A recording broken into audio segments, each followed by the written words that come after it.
মাছের লোটে মাছের কানকুগুলো বাটা গোটা রসুন দিয়েছি, পেস্ট করে নিচ্ছি। কালো জিরা, শুকনো লঙ্কা বাটাটা দিয়ে দিলাম। লোটে মাছের কানকুগুলো, লবণ দিলাম, একটু হলুদ দিলাম, অল্প একটু চিনি দিলাম, বাটিটা দিয়ে অল্প একটু জল দিয়ে দিলাম। এই যে লোটে মাছের কানকুগুলো লোকে ফেলে দেয়, আমি ফেলে দিলাম না, এটাকে বাটা করে নিলাম। আমি কানকু বললাম, ওগুলো কিন্তু মুখ, লোটে মাছের মুখগুলো বলি, তাই আমি কানকু বললাম।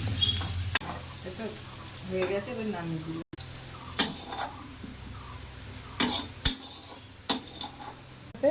এটা শুটকি মাছ বাটার মতো ভালো লাগবে।